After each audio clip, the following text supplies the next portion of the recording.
talks about the wellness of the body, spirit, and mind. And we've been talking about mental health. We looked at understanding, just being able to understand our mental health. We were able to do stress and stress management. We've been able to look at depression. We looked at suicide and what causes suicide. We looked into also how our personalities affect our mental wellness. So today I want us to understand something on emotions, and maybe just an overview of what it is. And what I would want us to discuss today is, it is our emotions that determine how we are going to respond to things. So our behavior is determined by our emotions, because our emotions affect our feelings, and our feelings now become what is going to determine how we are going to behave. Sorry, so if I'm correcting a behavior, I cannot begin by correcting behavior at the point of behavior. I have to begin from understanding, where did this behavior come from? What is the emotion that is pushing this? Maybe let me give an example. Like when someone says, I am angry. Anger is an emotion. Now, anger does not come by itself. It is triggered by something. So either maybe I have been annoyed by someone, or something has happened that it has annoyed me. So the anger is the emotion. The feeling, of course, is rage. Then now the action might be either those who break things, others will cry, other people are going to throw tantrums. But the challenge with emotions is that it is very easy to not be able to understand the emotion, or what is this that has triggered me to behave in a certain way. So people live for a long time, many years, without really being able to be in touch with their emotions, because especially the negative emotions, they are very hurting and painful, and mostly you don't want to relate with them. I'm talking about emotions like bitterness, anger, rage. All these emotions normally are very painful.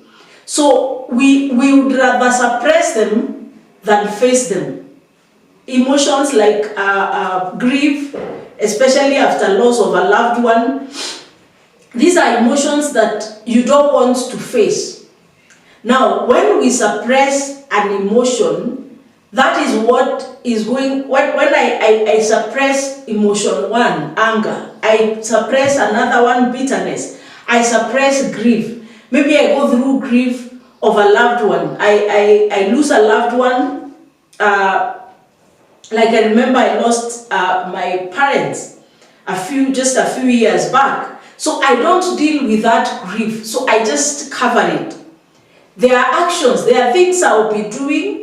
They are motivated by the grief that is within, that has been suppressed, but I will not be able to know that that is what is causing me to behave like that. Sometimes you may just find yourself lonely, you don't want to talk to anyone, or you may close yourself in a place, or you may be very rude to people. Sometimes we can even become critical of others, but the truth is, it is the feelings, it is what I am feeling within. That is what is dictating how I am behaving. Now, that is why when we talk about holistic wellness, I mean, yes, it is as simple as that emotion called anger, but it is going to affect my productivity at work. It will affect my relationship at home. It is going to affect my parenting if I'm a parent. It is going to affect how I relate with even my clients if I'm doing business. So it is so crucial that we cannot afford to stay without understanding. And that's why in the area of understanding emotions, there is the concept of emotional intelligence. Emotional intelligence, we say, is the ability of understanding your own emotions, being able to understand my emotions. How am I feeling? Why do I feel the way I do? Being able to understand them, and also going beyond understanding me, I also understand other people's emotions and why they also behave the way they do. So when I'm able to do that, when I'm able to do that, what happens is that now I'm able to live a better life. Our relationships will be better. We will relate with people better. We are going to be more productive, even in our places of work. So understanding emotions then becomes so crucial in my daily life. Because look at this business person who has gone through pain and they have never dealt with that pain in their life. So every client they meet, there is so much baggage within of unresolved emotions. So in the process, they did not want to hurt their clients, but they just become rude because they have never dealt with the pain or the emotions that are affecting them. The next one is a marriage partner or a relationship, marriage relationship. So I have never dealt with my pain, maybe pain of loss, pain of being abandoned. I have never dealt with issues like bitterness that I've carried for a long time. Now what happens is, if I have not dealt with that pain, I will transfer it to other people. And that is one of the challenges. I've always found we want to blame everyone else but ourselves. And that is the challenge with emotions. Because we always want to say it is other people doing it. It is not me. They are the ones who do these things to me. So it is important to be able to identify our emotions and how they make us feel. If we do not identify them, what is going to happen is that we will keep hurting people, we will hurt our relationships, but we will not also be productive as a people. And of course, it limits our productivity at work. Look at this worker who every time when they arrive in the morning, someone is just either bitter or rude or everything. When they are asked a question, you take it personal and it is hurting. Now, there is this work that I'm supposed to be doing to deliver at the end of the day. But I have these emotional baggages I have never dealt with. So what happens is the emotional baggages are going to lower my productivity level. So we have to reach this place where we can be intentional in healing. Every time I'm talking to young people, I tell the youth, before you get into a marriage relationship, please heal from your past hurt. Because what happens is that you definitely transfer that pain to another person. You will hurt somebody who did not hurt you. When you have not healed your emotions, what happens? You go hurting people who did not hurt you. And it is not intentional. Those especially the negative emotions, they are hidden in our subconscious mind. They are hidden there, somewhere closed. And it is until we come in touch with those emotions, that is when we are able then to heal from the same. So when we understand how our emotions impact our behavior, and how of course it is also affecting even the goals that we set. Allow me maybe to just mention a little bit on self-image and how emotions affect our self-image. Now, if you grew up in an environment where all the time you were criticized, all the time you were looked down upon or put down, when you try something, somebody was not believing in you. If that is the kind of an environment, articulate my points. Am I even able to speak well? So that is a problem of self-image. Another thing on self-image and emotions is when people who have big eyes and big ears, and it looks fun to talk about it, but it is very hurtful to the person. So what this does, it does even parents criticize children or compare them with other siblings, and you're like, is the self-image of that person. So when this individual, this child is supposed now to go out there and show, I hope that is clear. So when we are talking about just understanding our emotions, it has so much to do with our wellness. Just not understood my emotions, or I've not even understood that I am having these challenges. What happens is, how will I even understand the emotions of other people? And of course, the statements that we put, mostly you're like, that is their life, it is my life. The truth is, it is not about our life. I wish it was, but it is not. It is not our life. Our life affects other people. Our lives have an impact on the lives of other people, whether we like it or not. As a parent, my emotional status will affect my children. It will affect my spouse. It is going to affect every person who is around me. And there is going to be an impact of that.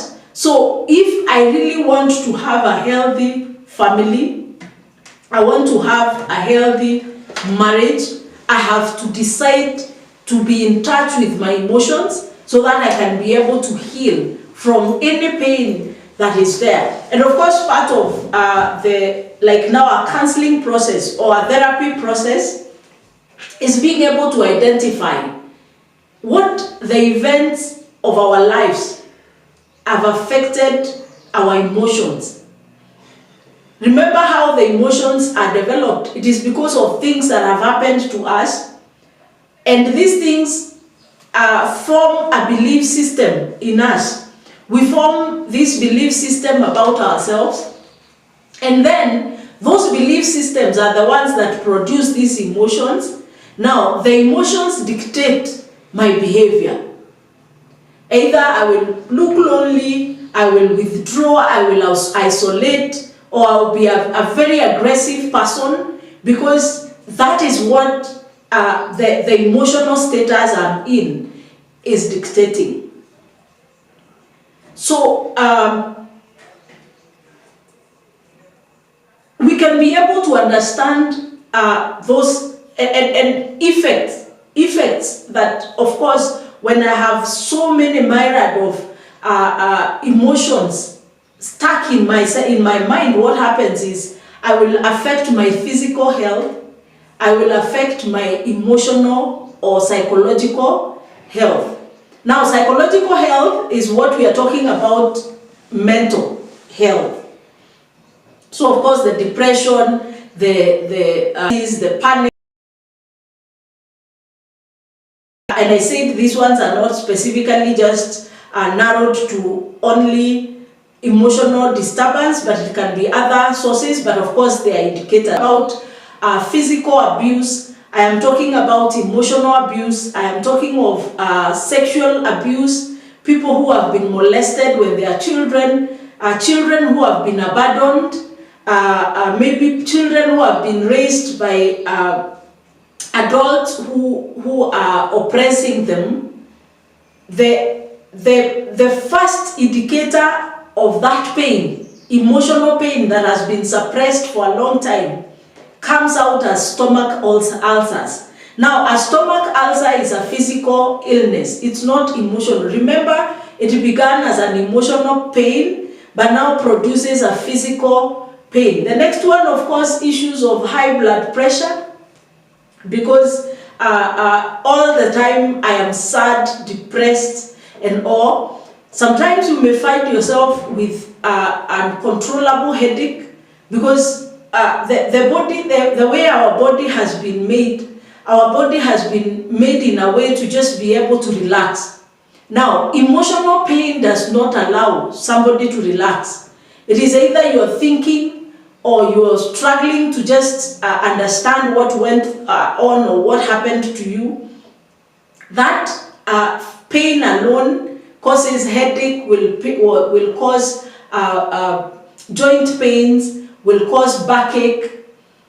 Some people have even been predisposed to cancer because, of course, when somebody has a lot of pain within them, the body produces a lot of acid. The body feels like there is a threat that is coming in the body, and of course, the thing will be produce acidity, and of course, when the body acidity levels go high, remember our acidity is always balanced by I don't want to get into the science. There is a way the body balances itself. But now when all the time I am stressed up, the acidity levels in the body will go high. That will present itself as a physical illness. The challenge is when we go to the hospital, and I've not mentioned diabetes, which is blood sugar going high, but it is highly connected to stress and emotional pain. We've not mentioned, of course, we've talked about the body pains and joint pains. Now, when I go to the hospital, I will be given a painkiller. The problem with the painkiller, it does not kill the emotional pain. So I will suppress the pain, the physical pain in my body, but I have not dealt with the root cause, the problem, which is emotional pain. So until I'm able to reach to the emotional pain, that is when my total healing comes. So it also has a challenge on our cognitive mind, or how we think about ourselves, the image, the picture, the how we even believe in the abilities that we have. When someone is emotionally paining, there is a likelihood of looking down on themselves. On most occasions, a person who has emotional baggage will look down on themselves. So that means then, if I am talented in a certain area, I will not be able to utilize that talent to the maximum, because already cognitively in my mind, I am thinking I am not worthy. That is what my emotional status is telling me. So you see all these areas that are affected by just being emotionally in pain. Of course, then it also affects our day-to-day activities. It will affect everything about my day. It will affect how I relate with people. It will affect even my the energy I put to work. Because of course, remember, when I am emotionally drained, I'm not strong enough to do what I am supposed to do. Because most of the energy is being used to think about that which is suppressing my mind. So being able to understand those emotions and knowing how they affect us is very key. So some of the negative emotions that I would want, maybe we can just understand so that we can get to them. I know I've mentioned a number. So we are talking about anger. Anger is characterized by outrage. It is characterized by resentment.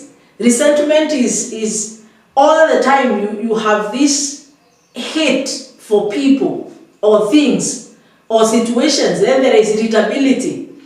Irritability is every statement that is done or made. It just makes you angry. Then of course, animosity. Many people who abuse others, it is because they have anger that has remained in them for a long time. So I talked about anger, outrage, resentment, irritability, and animosity. So all the time you're devising, who can I hurt? Now allow me to explain that a little bit. What happens when someone is doing that? It is because what they are doing to people, or when like someone or like a husband or a wife is hitting the other, that is what they feel like doing on themselves. But because you cannot hit yourself, you have to hit somebody else. So many people who especially abuse even spouses, it is because of unresolved emotions that were never resolved in their life. So because the pain is too much, they have to hit it on someone. They end up hurting the people close to them. The other one is sadness, which is characterized by grief, gloom, despair, hopelessness, those feelings of there is nothing good about life. So sadness can be caused by loss of a loved one, or criticism, excessive criticism that has happened in your life, especially during childhood. And I know we easily are able to support and deal with people when they are adults, but sometimes we really mistreat children, especially step parents or even our own children, or sometimes it is just a child that has been left in your care. We over mistreat them without knowing the impact that has in the overall life of that child for the rest of their lives. Not unless at one point this child is able to reach a point and look for help, they may never be able to heal from the pain we inflict in them emotionally.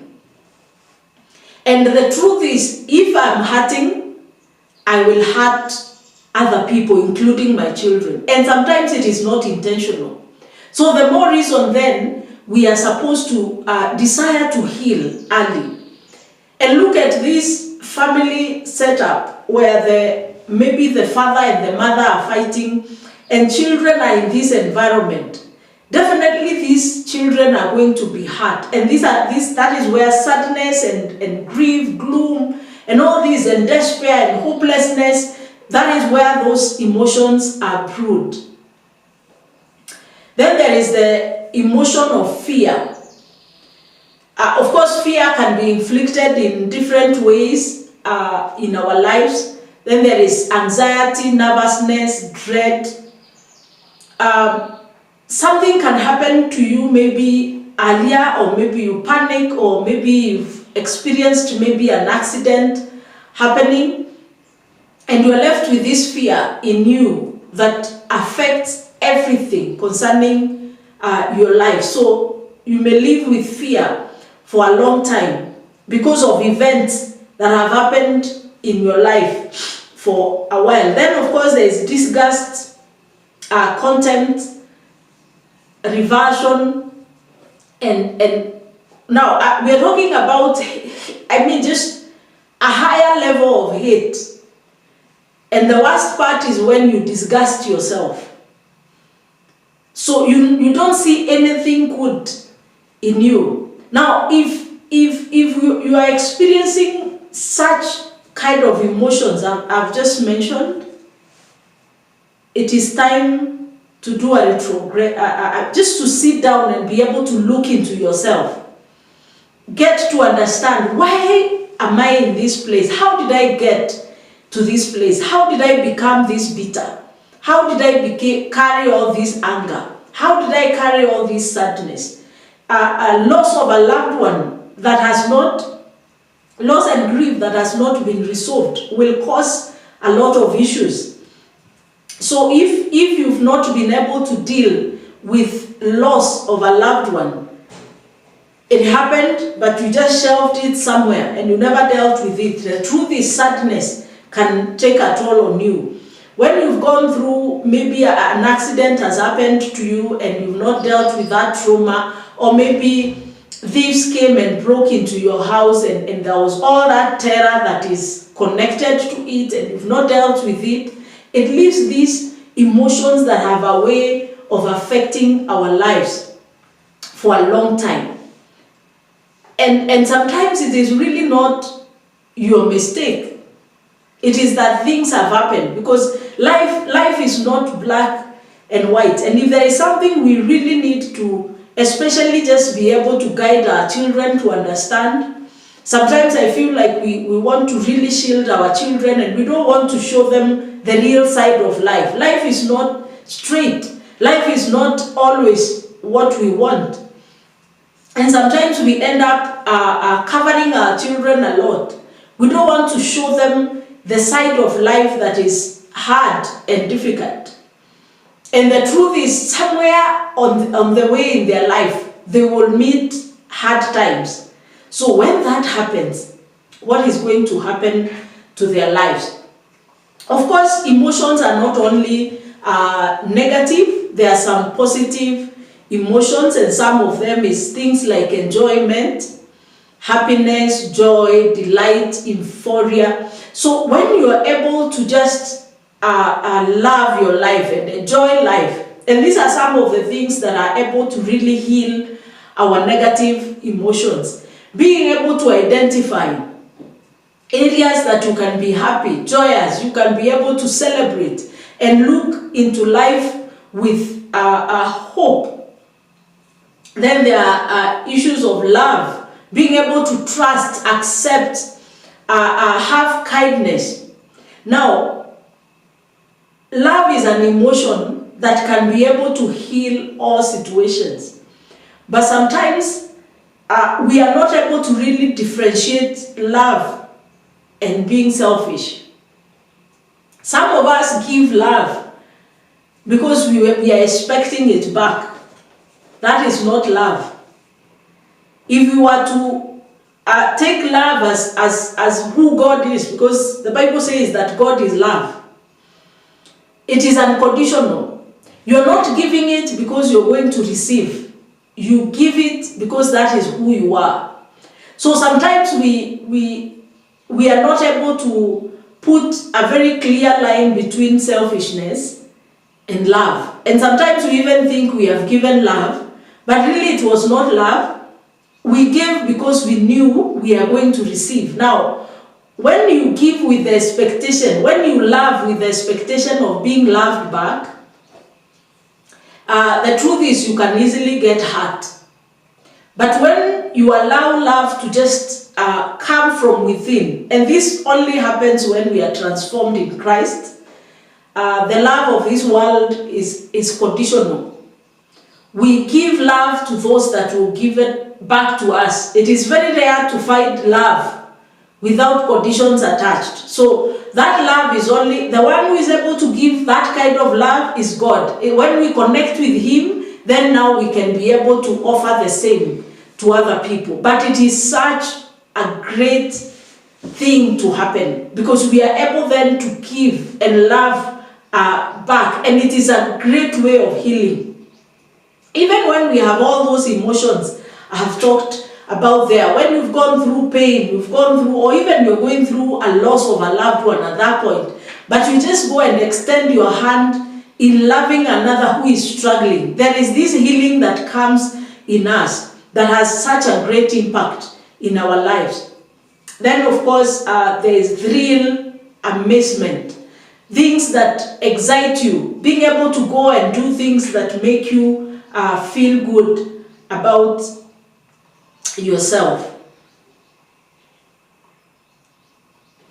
So of course when we are able to understand our emotions, then we live a life that is more productive, a life that is more thrilling. We become rational. We stop being irrational, living a life which is full of lies. Everything we live is a lie. How we dress is a lie.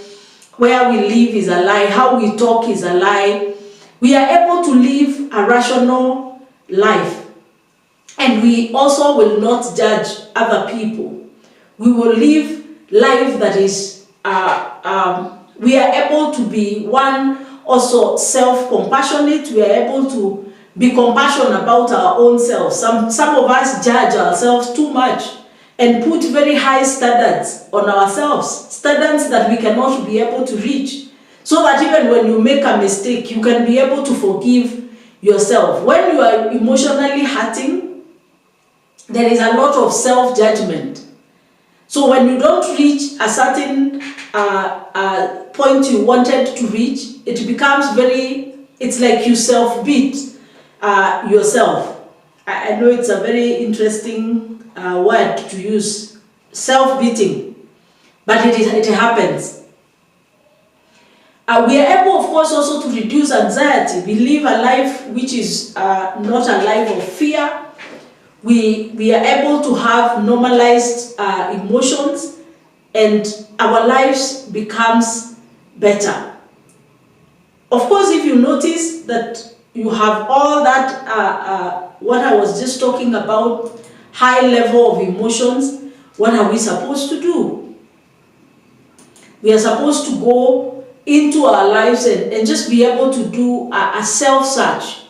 And if you cannot be able to manage it and do it on yourself, it's good to seek professional help before you realize the body has broken down and it cannot be able to move anymore. Extended times of loneliness will cause depression. Extended anger, definitely some of it projects itself as bipolar. When we have a lot of fear, it is going to come out as anxiety and panic attacks and all the disorders that are connected with anxiety. When we have not dealt with bitterness, it is going to affect definitely our physical status. We will be affected in the body, and we will now be adding bills on top of others. So the more we understand, but not only understand, but go ahead and look for help when we need it, then it is going to be of help to us and the people around us, and definitely we live a more productive life, and yes, to the glory of God. So that was a Holistic Wellness Show. We are here every Tuesday on God of Wonder TV, and our desire is that we can be able to understand ourselves better. And once we've understood our mental status, our physical status, our spiritual status, then we can be able to extend the same to other people. So may the Lord bless you so much. See you next time. God bless you.